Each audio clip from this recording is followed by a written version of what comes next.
Elizabeth II. They arrived in the grounds on Marine One and were greeted by the Prince and Princess of Wales.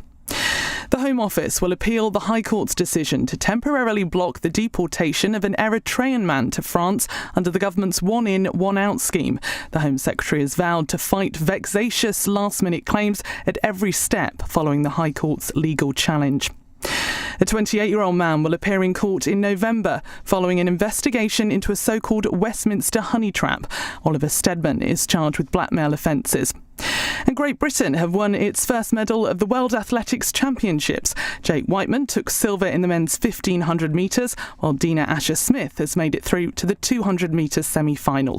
From Global's newsroom for LBC, I'm Amelia Cox. This is LBC from Global, leading Britain's conversation. It's 6 p.m. Now, Tonight with Andrew Marr. Good evening. Windsor Castle, big green whirlybirds, Donald Trump's beast of a car, horses and gold carriages and soldiers dressed as if it's the 1890s, pomp and circumstance. But tonight, I want to look below the surface of President Trump's state visit and ask, what is really going on here? Isn't this a takeover of British democracy, this week's tributes from a vassal state?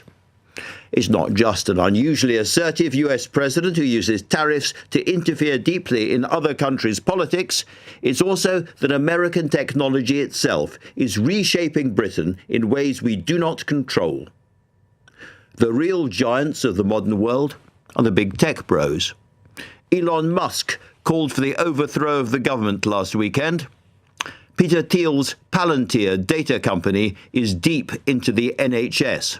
He used to work closely with Peter Mandelson. Anduril, which Thiel co-founded, is deep into the British military establishment. Larry Ellison's Oracle is now underpinning how 4 major British government departments work. And so it goes on and on. I haven't even mentioned the private equity and the multinationals. Now, you might reply that from defence to data centres, from AI to social media, we need American help. But is the price fair if it includes getting rid of the digital services tax, allowing free access to our data and regulating much less? What about all of those British tech companies started here but being elbowed out? What about the social media campaigns driven by American-shaped AI and American algorithms which can shred the reputations of British politicians? Today, Keir Starmer, but also be absolutely sure one day whoever replaces him. America is a powerful ally. It is not a disinterested friend. I think the question needs to be asked during this presidential visit about whether our ancient democracy, like our economy, is becoming an obedient subsidiary of Trump's America. There's a lot of talk these days about the British Empire, good, bad, indifferent, whatever. But as this state visit showcases the last golden crumbs of our imperial grandeur, aren't we, to be honest, now in the position of local islanders grinningly displaying our native customs and humbling ourselves in return for some muskets and a smile from the new masters? Well, I'm joined first tonight by Angus Hanton, economist and author of Vassal State, How America Runs Britain. And I think the title gives away your feelings about this, Angus. But what about the influence now of these big American companies inside the state? Absolutely. This isn't anti-American. This is observing what's really happening. So these huge companies, Apple and Microsoft and Google, they've just taken Oracle and X. We could go on and on and on. Yeah. Exactly. They've taken over basically the structure of all our communications and our economy, and they profit by it, and the profits go back to the US, and control is in the US. So our Twitter could be seen as our town square, and our town square is controlled from California. It's controlled from California, and it's not a fair town square in the sense that these algorithms are destroying the reputations of huge numbers of British public figures on all sides of politics. Fake news, fake AI films and the rest of it. Absolutely. They're built to make profit. and therefore the authority of government itself is being undermined by this. And ministers kind of sit there and smile as these deals are being done. It's worse than that. They're welcoming the Americans, and they've been doing so for several years. And this government seems to be even worse than previous ones. They're absolutely acting as their handmaiden. I mean, if you're a vassal and the master comes over, you flatter them, you demonstrate your quaint traditions, as you've said, and you beg. And we put ourselves in the position of being a vassal in a way that we don't need to be. So what's the other side because ministers will say, hold on a second, guys, these people are bringing huge amounts of investment in the UK. They support many jobs in the UK. Is it fundamentally regulation and tax that shows the dark side? That's true, but actually the inward investment isn't what it's cracked up to be. One of the things I did was I spoke to the Office for National Statistics, and they said we lump all inward investment together, whether it's a new factory, which is quite rare from the Americans, or a new bit of plant, or whether it's buying up British businesses. So they conflate the two things. So as we have this sort of jumble sale of British assets, and the Americans, as you say, private equity particularly, but other corporations and the tech companies, as they swoop in, that's all treated by the government as benign inward investment, which it isn't. It's a sell-off of assets. How much tax are we foregoing to these big American companies? Tens of billions, and we're foregoing it in two different ways. First of all, their average rate of tax that they pay, because of various techniques, is nearer 10% than what the British company will pay. It's 25%. But we're foregoing a lot in other ways, in that many of the imports come from Ireland or Luxembourg or Holland. So these imports don't generate any tax of the revenue. So if you buy an Apple phone, that'll come from Ireland, and there'll be no tax paid on the profit. And what about another thing I mentioned just there, which is the position of British companies? Because there are a lot of British tech startups, a lot of very, very clever and well-educated and formidable British tech people who are just being elbowed aside by these deals. Absolutely. They're elbowed aside, or just occasionally they're very successful. And then what we find is that they get taken over, and the British government encourages those takeovers. It's not blocking them at all. I mean, in the defence sector, recently, Meggitt and Ultra and Cobham, which were big UK defence companies, were sold off to the Americans actually just before the increase in demand for weapons. But the same goes for tech companies that are successful. They get bought up because the firepower of people like Google and Apple and Microsoft is so great, and they're able, when they buy up our companies, to use them, to expand them, to use them as it were, a bridgehead into Europe, and sometimes a bridgehead into the Commonwealth countries. So what do you think is going on in politics? You said that this Labour government is in some respects even worse in this respect than previous Conservative ones. Is it a mixture of fear about how weak the British economy currently is and, worry about how powerful Trump is? Are we, in short, being intimidated into doing these deals? There's definitely fear and a feeling of powerlessness, but I think there's also something worse. I think they're complicit. And there's also ignorance, and they're in denial. So they're not willing to study what's happened. I mean, I sent my book Vassal State to all 400 Labour MPs asking for comments, and not a single one commented. Perhaps that's because too embarrassing. Angus, that's quite a charge sheet. Thank you very much indeed. Because I want to probe this further and look at the big power grabs by American tech with the Secretary of State for Digital, Media, Culture and Sport, Lisa Nandy. Lisa, thanks very much for coming on the show. Can I start by asking about your personal reaction to the fact that one of these great big sort of tech barons who bestrides the world, Elon Musk, was sending a message on the streets of London at the weekend, basically saying, rise up violently, people, and also calling for the overthrow of your government. What do you feel about that? Well, I think it's outrageous and really disrespectful to the British people. He wasn't just trying to interfere in British democracy.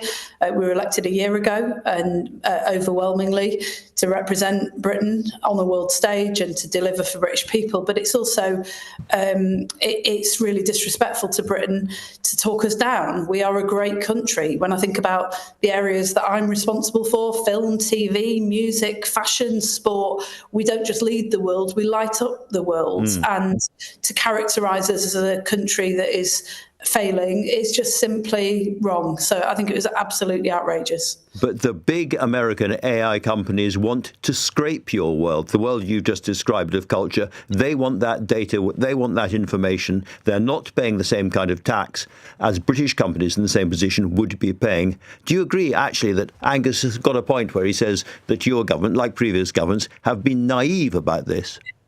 Now, I really disagree with him on that. One of the things that is very much at the top of my in tray, and it's a very big in tray, as you would imagine, is about helping to put rocket boosters under our creative industries. One of the 8 areas of the economy that we've identified is really the future of the British economy and has the most untapped potential. And the absolute gold of that and the core of what we have to offer here in Britain around those industries is our intellectual property. It's brands like James Bond and Harry Potter. It's the data that we sit on that is a gold mine, incredibly valuable to those tech and AI companies. And the job that Liz Kendall, the new Science and Technology Secretary, and I have got is to make sure that we do protect that we continue to produce that world-class content and data. The AI companies can get access to that to help innovate and advance AI, but that happens to the benefit of the creative industries and to the benefit of the British people. The reason I press this question, Lisa, is that the American tech bros, to use that phrase, don't come with a neutral agenda. These are all people of the Trumpian right. They have got their own agendas. And although British politicians use X, for instance, all the time as a way of communicating with people, X is not your friend. Elon Musk is not your friend. And I wonder whether you're getting trapped into a situation where, frankly, people are too scared to speak out about what is obviously the case. Well, I don't think I've ever been a politician who's scared to speak out when I've got something to say and I think that something is wrong. And actually today I'm here in Cambridge at the Royal Television Society, where I've just been outlining our concerns as a government about the way in which too often now political polemic is presented as news and impartial facts, and the ability of viewers to get access to really high quality content so that they can make their own informed choices. I set out a number of ways in which we intend to empower people to be able to find that good quality information and that high quality content, and also take action to regulate in this area where we've had far too many politicians presenting programmes and dressing up political opinion as somehow impartial news. It's not good enough and it's got to change. All right, Lisa, I've actually read your speech, you'll be delighted to hear, in Cambridge, and I want to quote 2 lines back at you and ask you about them. You say, "It's my belief that this country is staring down 2 alternative paths. We can fall apart or we can rise together. It's been so long coming, but nobody surely now believes that in this stormy present we can continue to cling to the dogmas of a quiet past." What is it that you really fear? Well, I think, we've had a bit of a debate over the last week about the scenes that we saw in London, where, of course, you had a small core of people who attacked the police. It was disgraceful. We saw racist language and conspiracy theories on display. But we also saw a lot of very decent, very ordinary people who increasingly are being drawn to these movements and these moments. And in my town in Wigan, we're no stranger to this, because for a long time, this country hasn't been working for a lot of people. It's economic, yes, and we wasted no time in trying to turn that around. But it's also about making sure that everybody in this country can see themselves reflected in our national story, that our broadcasters get their commissioners out of London and start telling those stories and involving the whole country in our future. So, Lisa, it's been a miserable time for the government, as I think you would acknowledge, the last few weeks. What do you think needs to change in Downing Street? What needs to change now at the centre?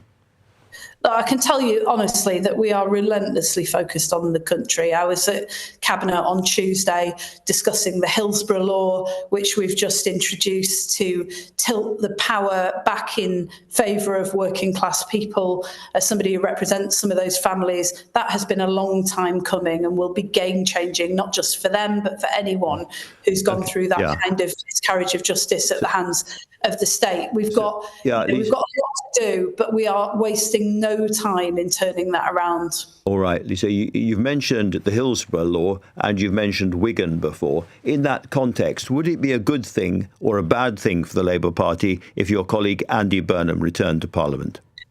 Look, I love Andy, and whatever he decides to do, I'll support him. I think he's been a fantastic champion for the North, and whether he wants to do that as the Mayor of Greater Manchester or as a Member of Parliament, I think he's got an enormous contribution to make. But I would just say this, we've just had this series of reporting around the deputy leadership election, where it's being reported that two of the strongest, most thoughtful, most impressive women that I know are being put forward by sections of the media as proxies for men.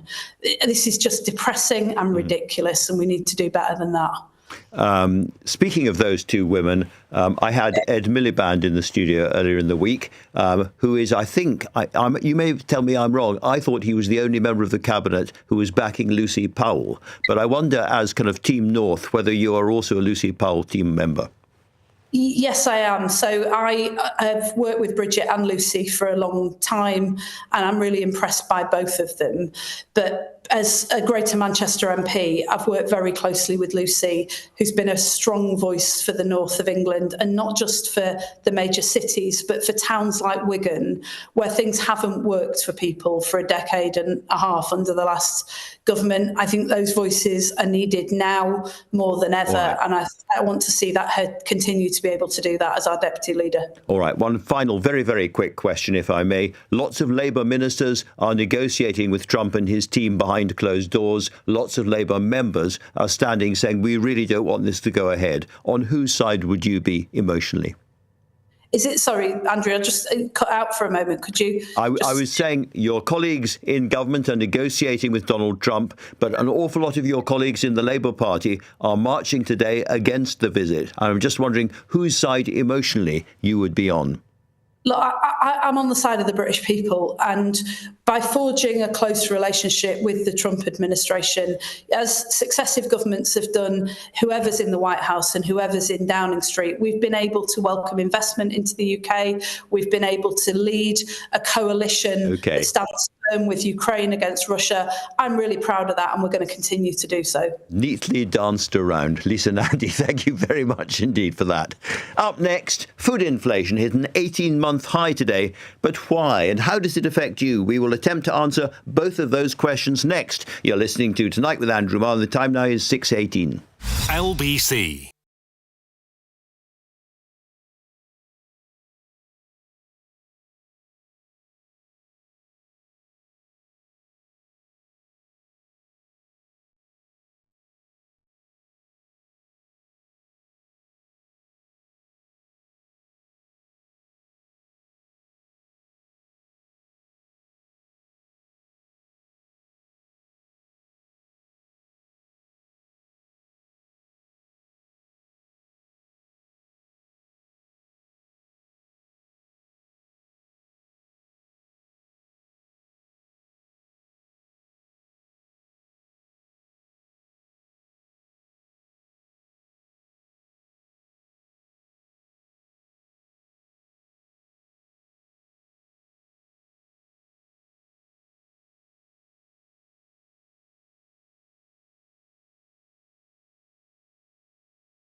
Tonight with Andrew Marr. Watch live on both Global Player and the new LBC app.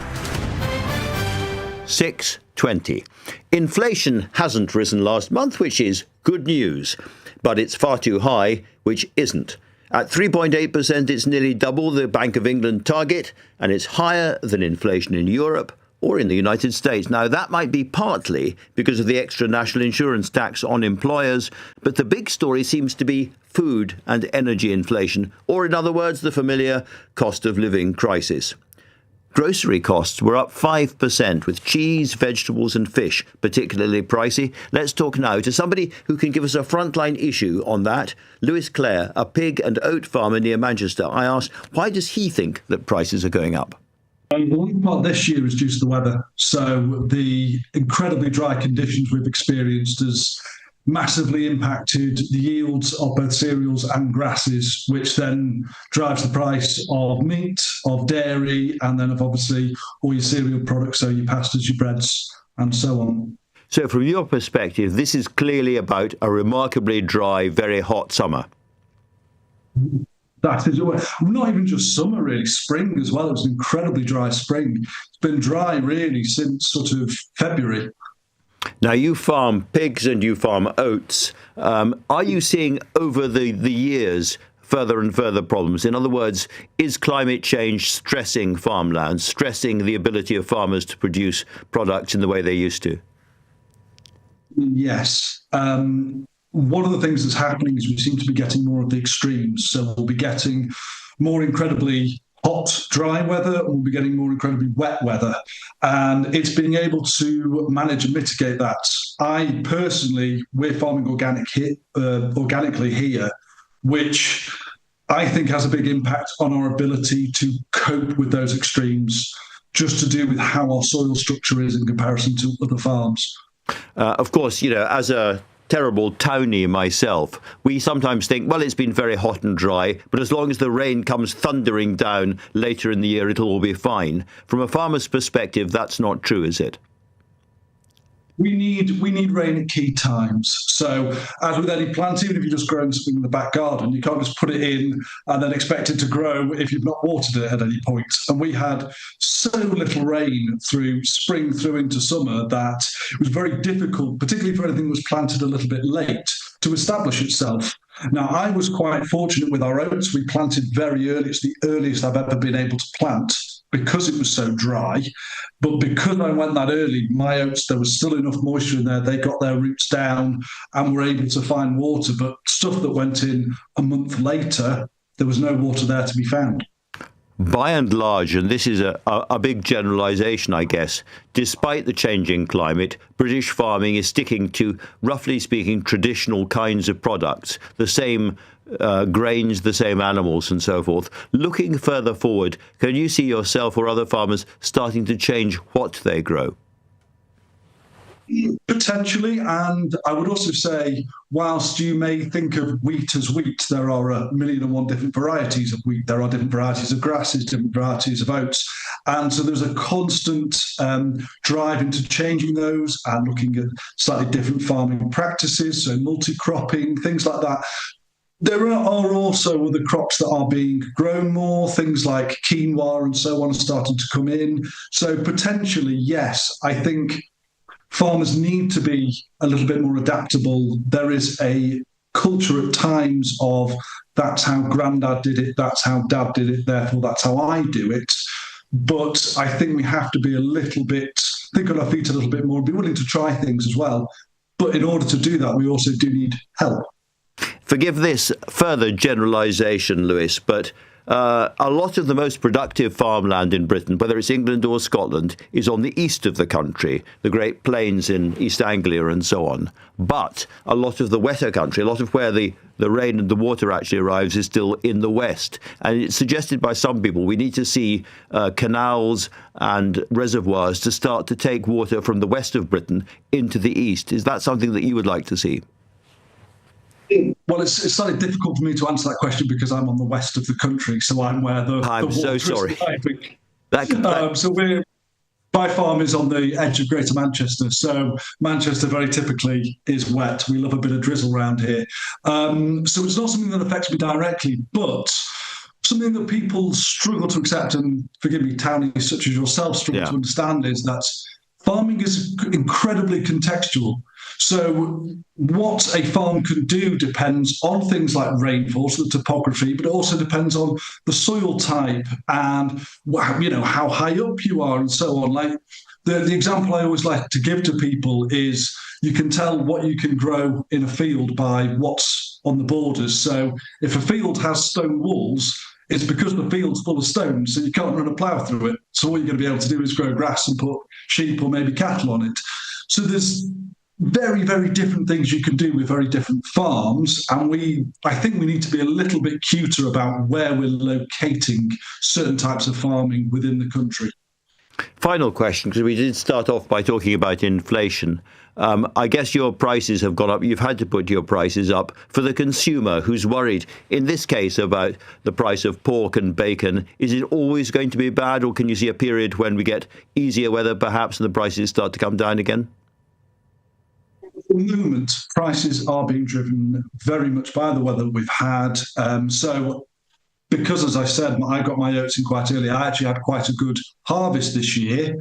But part of the reason I've done well out of my oats is because yields have been down, prices are much higher. And that is what's actually driving the inflation. I'm getting paid 50% more for the oats that I've grown this year because there's not many on the market. It's a simple case of supply and demand. Now, if we have a year where the weather's all perfect and we get lots of grass and we get lots of cereals, yes, you should see those prices start to stabilise and come down. But you have also got this Ukraine factor as well, because Ukraine, the breadbasket of Europe, obviously Putin controlling gas as well, that has driven all the artificial fertiliser prices up as well. So it's not exclusively weather. There are other factors as well applying pressure to prices. All completely out of our control, of course. So is the perhaps slightly bleak but realistic message to British consumers, by and large, expect to carry on paying more for your food? Yes, is the reality. There is, it's not just the increases just mentioned. It is also, you've got increases in wage costs, increases in fuel costs, everything. We all are experiencing it in our lives, this constant inflationary sort of sensation going on with our bills. And farmers are feeling it too, because they have those same bills, whether it's insurance or national insurance contributions. It costs an awful lot to run a tractor in terms of diesel. So I don't see anything in the short term that is going to drive food prices down, unfortunately. Well, not very cheering, but from my point of view, a very good explanatory chat. I understand a lot more. Lewis, thank you so much. Thank you very much. So that's the perspective from someone growing food. But what about you, the consumer buying the food? How will it affect you? With me to discuss this is Tom Holder, spokesperson for the British Retail Consortium. Tom, thanks for coming on the show. First of all, let's sort of unpick that 3.8% figure. How much of that is about higher food prices? Well, food prices, inflation was about 5.1%, so it's definitely pulling up the overall inflation rate in the country, along with household bills that was 7.4%. So those are the two big things pulling up the inflation rate at the moment. And I mentioned fish and vegetables, particularly in some dairy products, as being particularly expensive at the moment. Is that, by and large, are those the ones to focus on? When I took a look earlier, it was, particularly butter, milk, and beef, all obviously cow-related, and the costs of dairy farming. Cocoa has been high, and it's been high for a while, so that's chocolate prices. And coffee prices have also been going up. Those were the main ones I spotted. That's all very bad news for me. Is this the first time that we have seen, bad or very, in this case, hot and dry weather having such an impact on food prices? And I guess the secondary question to that is this the future? I think that the weather, be it particularly wet, particularly hot, however it is, has always influenced the prices of goods. People remember when there were shortages of things like tomatoes and lettuces, partly because of very hot weather in places like Morocco and Spain for a while. Both of which pushed up the price for consumers. So this happens all the time, and we probably, don't notice prices sort of fluctuating up and down to compensate. But this has been a very hot summer, and it is having an ongoing impact on the prices for customers, which is, very frustrating, particularly as we're only sort of 18 months or 2 years past the height of the last cost of living crisis. Yes, I remember it well. Tom, a very worrying position for an awful lot of shoppers, but as I said earlier on, there is absolutely squit all that we can do about it. Thank you very much anyway for talking to me. Up next, a conversation with a man often regarded as Britain's national novelist, Ian McEwan. But first, time now is 6:30 and Amelia Cox is here with your news headlines. Donald Trump has enjoyed a flypast by the Red Arrows and laid a wreath at the tomb of Queen Elizabeth II during his second state visit at Windsor Castle. The King will host a state banquet for the US President and First Lady later. The Home Secretary will appeal the High Court's decision to block the deportation of an Eritrean national. Shabana Mahmood has vowed to fight vexatious last-minute claims against the government's one-in, one-out returns deal with France. And a former Labour councillor has been charged with blackmail and communication offences relating to 5 victims working within politics in Westminster. 28-year-old Oliver Steadman is due to appear in court in November.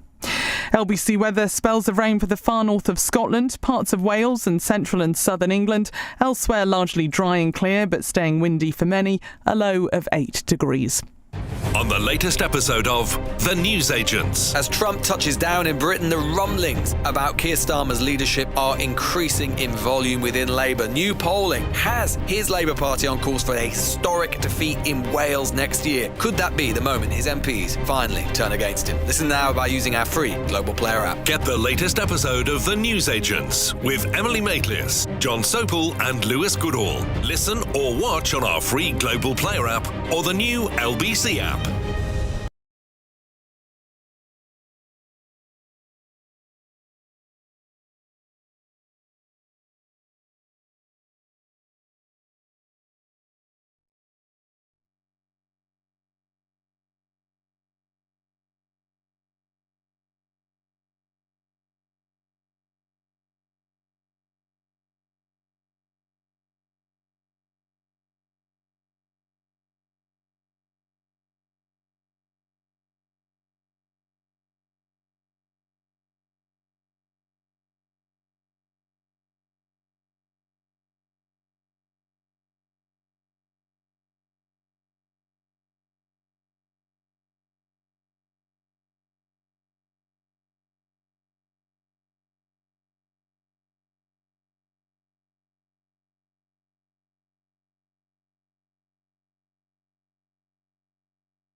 This is LBC. Message Andrew Marr on WhatsApp now on 0345 6060 973.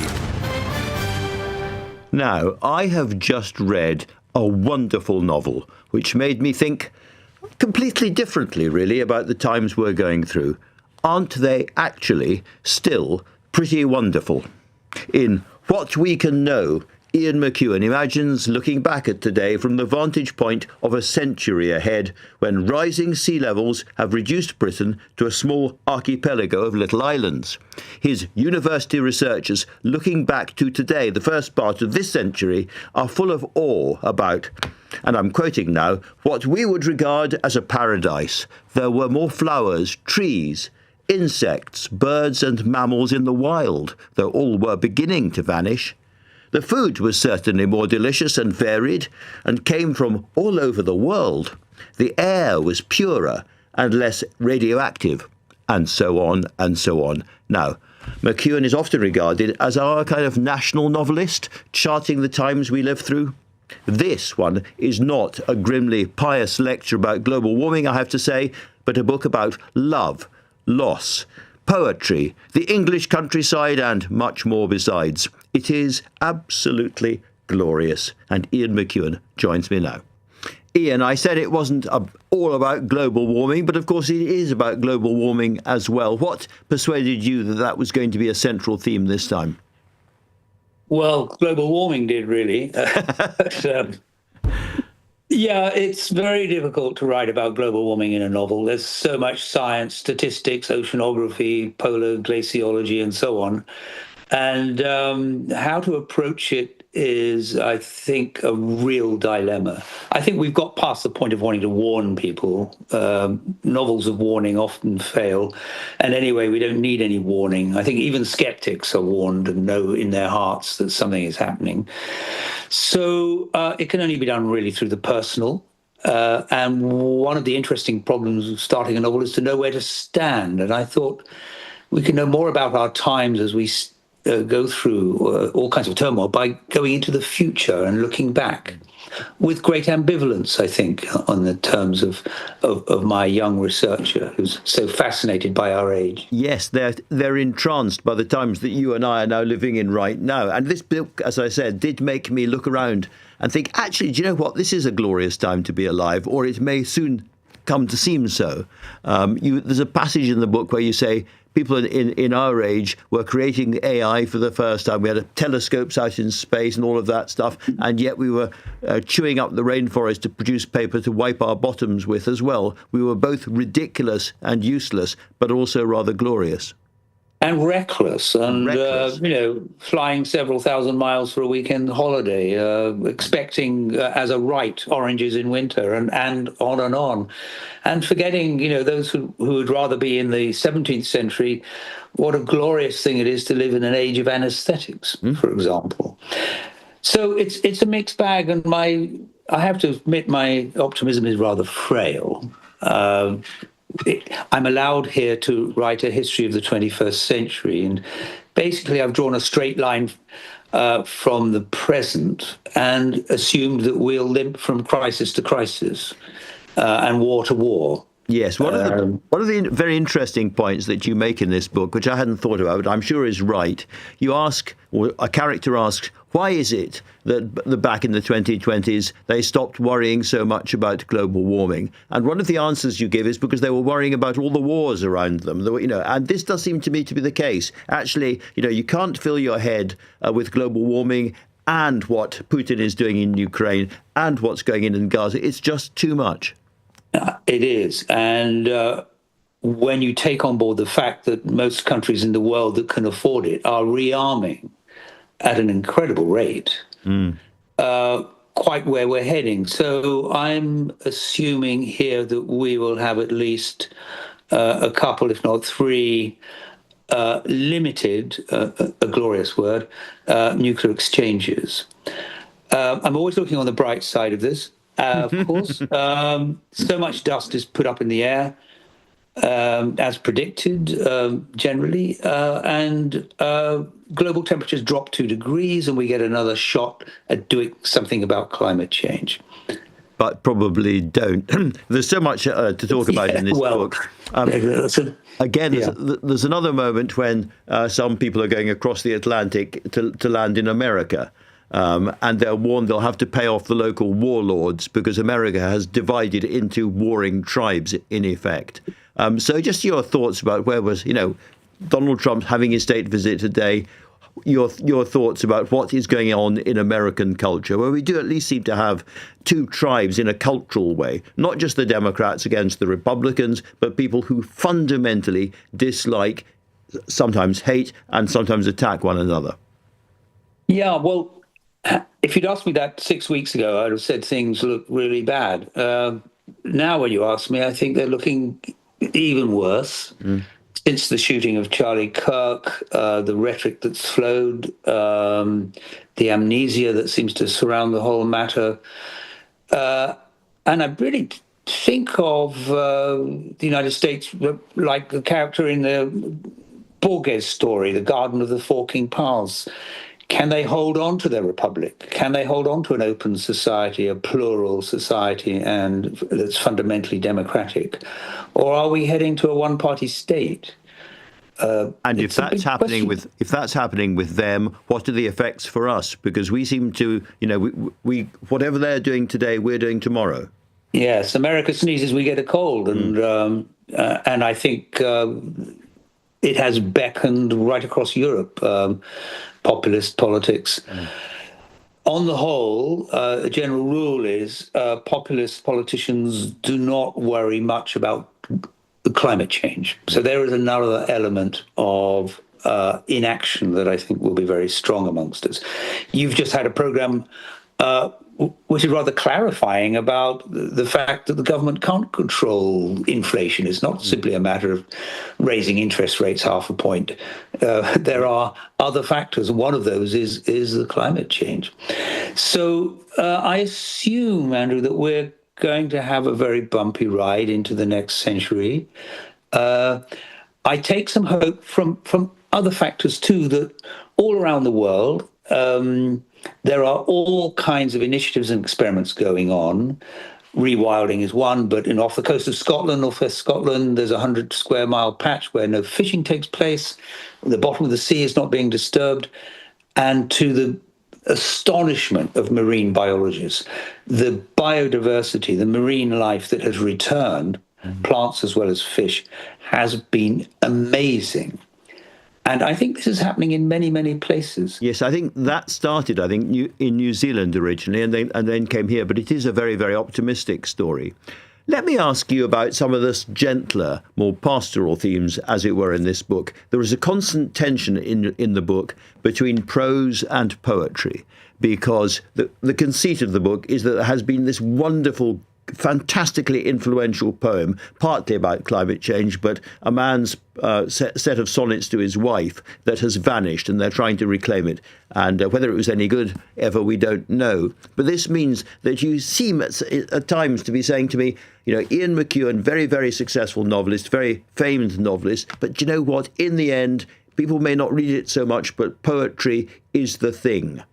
And then, is finally, yes. Well, it's the senior service. It's been around, 3, 4, 5,000 years. Novels, I guess, in our tradition, maybe 200 or 300 years.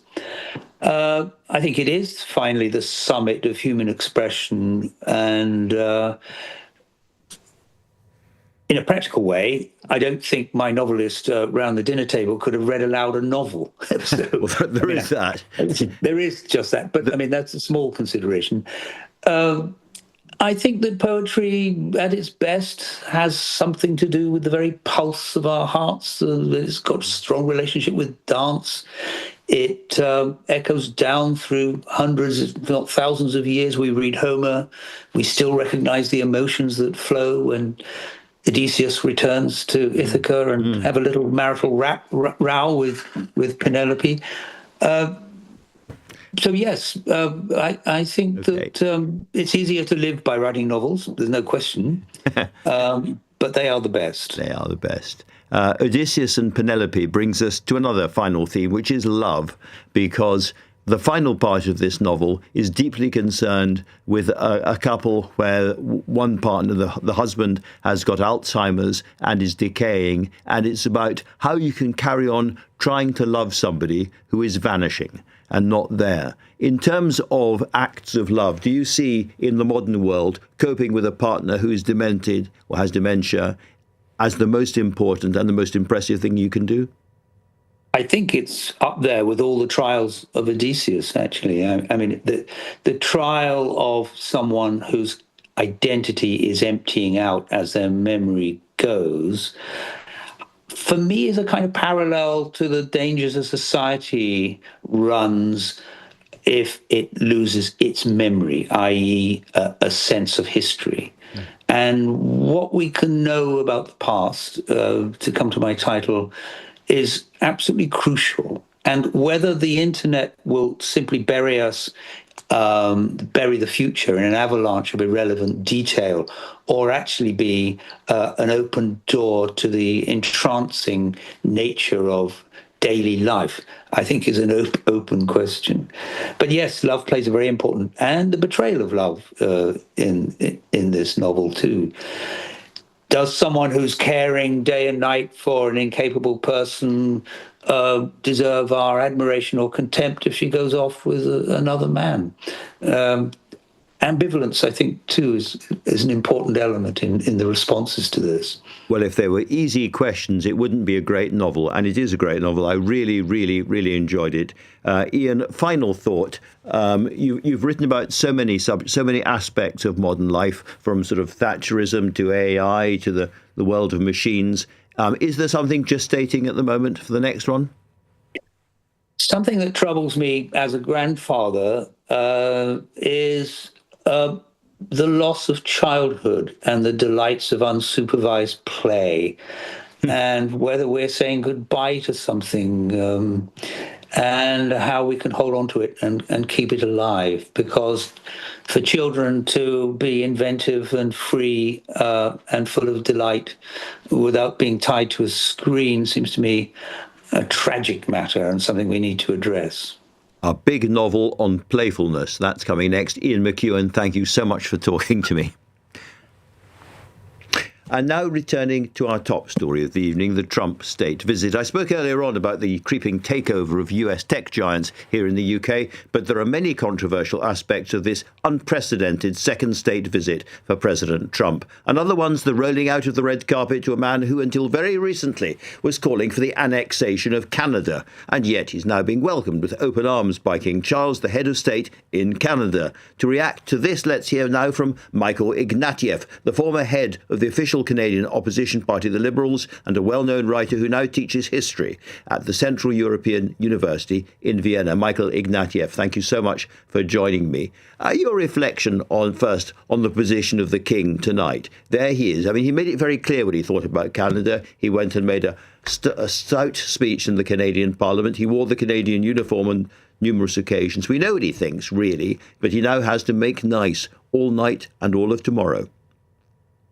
Well, this is what it's like to be a monarch and to be the servant of a government desperate to find a way to placate an imperial leader who used to be reliable. Canada and Britain were used to a reliable American partner, and now all we can think of doing is placation. The discreet message, but strong message from Charles in Ottawa was, we're a sovereign country, and we have a king, and we have a British parliamentary democracy. That was sending a message south of the border, and it was sending a message to other Canadians, lest they forget it. Today, the king is sending a message that says, we're a splendid ancient country who do ritual better than anybody else on earth, and we're trying to impress you, and we want you to get off our case and resume and become the kind of ally you used to be for the last 80 years and suddenly aren't. And it's very tough sledding. I have to admire the king for doing this, but the thing that strikes everybody is the almost tragic comic distance between the splendor that Britain is still capable of putting forward in ceremonial occasions and its highly diminished political power. And trying to compensate for a diminished political role with splendid ceremony is always a tragicomic business, and I think British people are bound to feel it, and Canadian people watching it feel it especially. And how I had the little thesis at the top of the show, which was that we are now importing so much American technology into the way the state works and all the state's hopes for greater productivity and greater effectiveness, and we're communicating our politics through X. And all these big American tech bros who come here with our vast companies, they have a political agenda a lot of the time, which is not often friendly to us. Is there a danger in allowing the American technological state to be so involved in our lives? I think there's a considerable danger, and there's very little discussion globally about the impact on the sovereignty of every medium-sized state. But it's also a threat actually now to the sovereignty of the United States, the most powerful state in the whole system. The tech bros now dominate the public space of the United States. There are a billion voices chattering, but only about 4 people own the public space. With the advent of Trump, they have gained a partner, a political partner, who's willing to let them do almost anything. That frees up capital. It frees them from regulation. It frees them from any obligation to counter the toxic spread of, the various poisons on the internet. And there's a sense in which they've taken Washington, they've taken over that administration. Now they're coming for London. And that should concern British people concerned about their sovereignty. Look, in Canada, we passed a digital services tax on these big companies. It's a sovereign act of the Parliament of Canada. And our Prime Minister has had to abandon it because he's had representations from the Americans that the tech boys just can't stand it. The tech boys are doing the same thing with legislation in Parliament. The British Parliament has passed, online protection stuff, digital services tax, part of also in Europe.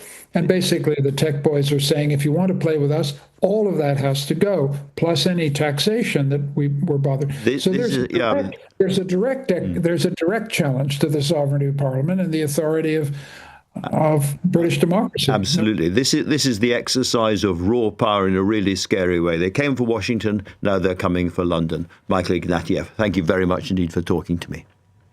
Up next, a major development in a dramatic Westminster scandal that was unveiled by our very own political correspondent. More on that in just a few minutes. Time now, 6:51. Coming up at 7, Ian Dale leading Britain's conversation. Next on LBC.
Rover. Tonight with Andrew Marr. Listen on your smart speaker. Just say, play LBC. 6:53. Government promises to control illegal migration with new laws and new deals with France aren't going very well. The so-called one in, one out deal with France isn't working because British judges have blocked the return of the first migrants there. So far, it's one in, nobody out. Let's talk to Philip Trott, Senior Counsel for Vanessa, Ganguin, the immigration lawyers. Philip, thanks for joining me. Do you think the government were right to be surprised and angered by this, or was it always in the system? I think it was always in the system because when you've got a legal process, you've got the ability to have a legal challenge. And if there are individuals who have rights, those individuals are allowed to exercise those rights. I guess what worries the government clearly at the moment is that this gentleman said that he had been illegally trafficked right at the end of the process, not having mentioned it at any previous stage, and therefore gets another stay of execution. If that is generally copied around the system, the whole, the one in, one out system can't work. I think you're right. But the problem is, as I said, people have rights and those rights need to be heard. And even though they are not executed in a timely fashion, the individual can still raise them.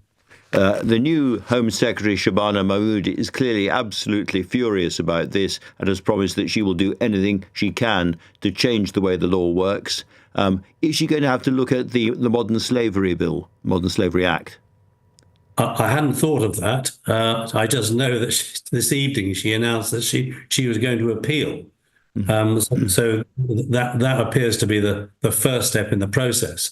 But if you've got an individual who has a right to have an argument put, then in those circumstances, however late the argument is put, it's still one which needs to be determined. There are other rights available to the individual. For example, the Home Office are attempting to put individuals on the list who may be children, and those individuals have a right to have their age assessed, rather than just saying, right, you're one of the people for the list to go out, you're out. So I think it's more about doing these things with a fine air and analysis of detail. Which can never be very, very fast, which is what the government also wants to do. Philip Trott, thank you very much indeed for talking to LBC tonight.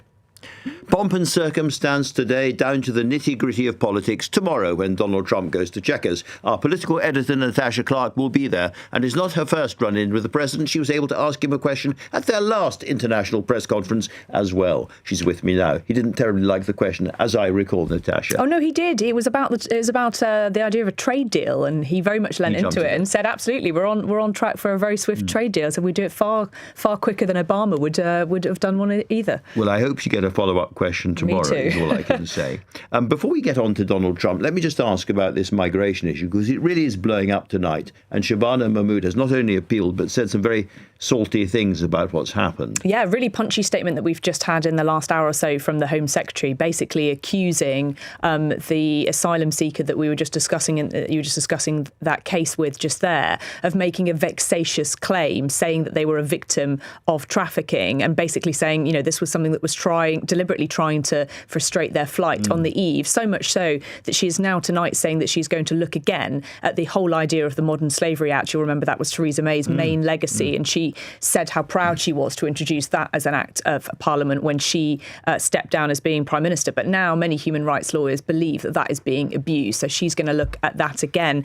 A statement, I thought, Andrew, that could be straight out the mouth of any Tory Home Secretary this evening. But from somebody rising in the Labour Party at the moment very fast. Speaking of which, Lisa Nandy mentioned that she was supporting the opposition candidate, as it were, Lucy Powell, in the deputy leadership election, and also leaned into Andy Burnham coming back to Parliament, which is not something that necessarily everybody around Keir Starmer will welcome. No, my ears pricked up at that comment from Lisa Nandy earlier today, basically saying whatever he decides to do, I will support him, whether that's the Mayor of Greater Manchester or as a Member of Parliament. That is her very much, I think, leaning into the idea that Andy Burnham may be eyeing up a return to Westminster. And Lucy Powell backing the candidate that's not backed by Number 10. That's not the government line. That is exactly not what Number 10 are telling cabinet ministers like Lisa Nandy to go out there and support. So very quickly, what are we going to get tomorrow? We're going to get another big deal of some kind? Yes, so obviously the main talk this week has been all about this idea of the US-UK tech partnership, and we're expecting billions of pounds more investment between UK and US companies. But obviously all eyes are going to be on the politics of this tomorrow, those particular pitfalls that could really derail this conference. Now, I thought that in February that was exactly what was going to happen when Sir Keir Starmer went to the White House, but it didn't. And I'm not expecting any big blow-ups, but there are plenty of potential traps, not least tariffs, of course, free speech. We know what JD Vance thinks about that, the Online Safety Act. And I'm sure this will come up as well, recognising Palestine as a state. So lots to get into. Tomorrow, have a ball and ask a difficult question. I definitely will. Natasha Clark, thank you very much indeed. I will be back with you tomorrow. If you missed any of today's show, you can listen back on Catch Up on Global Player and the LBC app, where you can stay up to date with all the latest headlines and listen to a range of podcasts. Download now for free from your app store. Coming up at 10 tonight, Ben Kentish. But right now, it's Ian Dale. Thank you very much, Andrew. Donald Trump's second state visit is well and truly underway, with guests, as we speak, arriving at Windsor Castle for the lavish state dinner given in his honour by King Charles. Are you proud or embarrassed at how this country has rolled out the red carpet for the President of the United States? At 8, we have the mother of all cross-question panels for you. I'll be joined by the best-selling historian, Dr. David Starkey, former Tory leadership contender Dame Penny Mordaunt, environmental campaigner George Monbiot, and the godfather of the Blue Labour movement, Lord Maurice Lassman. We'll be bringing the speeches by the King and President to you live, and then analysing whether the UK is rapidly becoming a US vassal state.